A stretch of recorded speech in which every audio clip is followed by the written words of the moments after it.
Hey folks, it's Captain Liam and Captain Dan from the HCB. He's also second officer on board, also a bit of everything. Ruin didn't make the cut today. Is a bit busy, was he? Yeah, he's working. He needs to keep working. Yeah, we're results driven on Unbridled. So Dan's jumping in for a minute, but firstly, we had a giveaway, not to you, Dan, to Josh Taylor. Josh Taylor picked it from Pompano of where we were. I did a picture this morning. Josh Taylor got a little swag kit.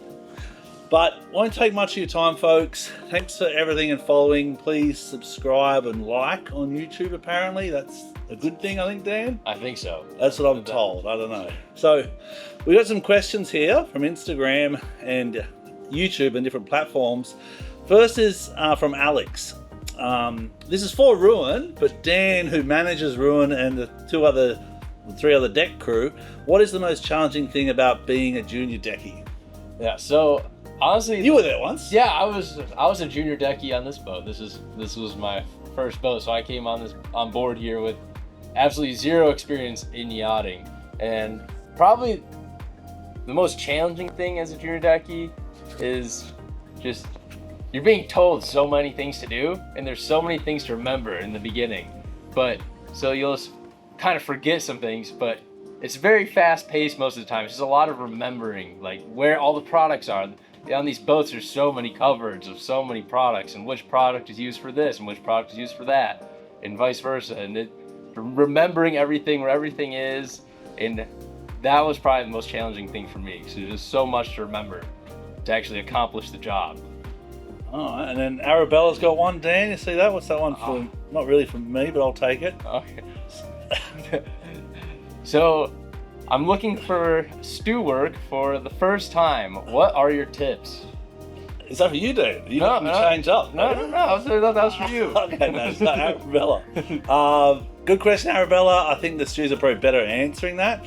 But for me, I look at a lot of resumes of different people over the years, and what stands out to me is, number one, a really presentable professional resume that outlines not only your skills and but also your goals and your hobbies.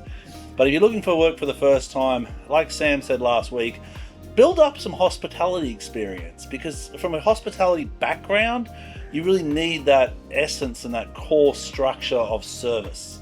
And a lot of times in the yachting industry, people kind of climb up the ranks and they don't really understand the core structure of service, that we're here to keep the guests entertained and the crew entertained and look after people in the best way we can. So there's another one from Marguerite. Dan? Yes. So how do you build itineraries for guest trips? So the only part of itineraries that I usually build, since I'm the dive instructor on board, is when we ever have a dive charter. I'm the one that usually finds all the dive spots in the areas that we're going and locating them, marking them. So to do that, usually how I do it is the first thing I do is I go to the dive shops on that island's website and see if they have a map of all the dive sites. And if they do, that makes my life a lot easier. But if they don't, then I also will call the dive shop and ask them, hey, what are the dive sites? Are there mooring balls here? Is there good diving around this area? Which part of the island has the best diving? Is there current? I ask them all the questions. So when I show up there, I'll usually do 1 or 2 dives before the guests arrive, if I haven't ever been there before, just to see the area, see what's actually down there. If I jump into an area and there's a bunch of bull sharks, I should probably know that before I send a 12-year-old going scuba diving with me for the first time on DSD on that dive. So I usually check out the area first, and then I'll also just go along with the dives, just asking the dive shops for local help. And also there's a bunch of cruising guides and other books we can use, and of course the internet. We just do the research of what are the best areas for the itineraries, what's the special activities that are in that area, and then we kind of base the itineraries around what we learned from books and or the internet on what's the best places to go to. Yeah, true, but it's also every department does a similar thing, correct? Yeah. Like on that last charter, we had Sam and Tiff working together to find all the shore attractions. Yeah. We also had Eddie in finding all the gyms and workout areas, because that was a requirement of the guest, and spas and stuff. And then I looked from an anchorage point of view. So we all bring it together, but one of the platforms that we've found very successful is Charter Itinerary, the one we met in Antigua. Yeah. And we've been using their platform for about 3-4 months now, and the captain's section came out, or a new upgrade, and that's what we use going forward. It's a really easy platform to use, and it also shows you the highlights of what's ashore based on previous feedback as well. So that's kind of what I use, and then also, like you're saying, local knowledge, history, other captains. But it's a good question. Here's another good question from Jason. How can you progress on the same yacht as a junior decky? And I think this is for Ruin, because Ruin's been with us nearly a year. Yeah. So And you too. I started as a junior decky on this boat, as I said. So For $20 a week. yeah, pretty much for the low salary. But anyways, so just how I have progressed in my career is loyalty, or like staying on the same boat, is big. Because if you can prove yourself in the same boat and they keep you around, that means you're doing something right. And eventually you're gonna progress. You can't go down if you're doing something right and you stay on for a long time.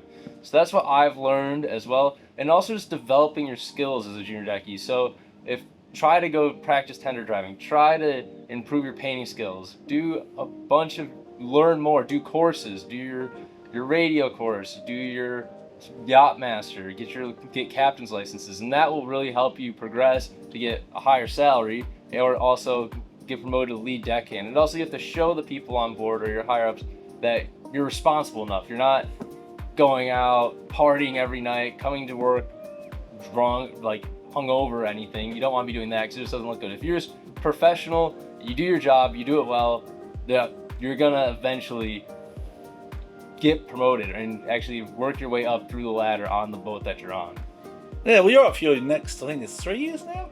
Yeah, I've been on around 2.5 years. 2.5. Yeah, your 3-year review's coming up, and you're doing more courses now. Yeah. So it's what you bring to the table as a captain as well. It's like, I started doing, 14, doing fishing boats and dive boats and wetsuits. And like you're saying, if you're loyal and you're committed and you show up on time, day after day, just be consistent. And then after a year, when you have the opportunity to review, bring something to the table. Like you're bringing your new captain's license. Yeah. I keep thinking you should be a course director, Dan. But that's a lot more than just a captain's license. I know that Dan's a wonderful diver, but every year he brings more to the table. So therefore, we get to review the wage and increase between 5-10% and other benefits that go along with longevity in the same position.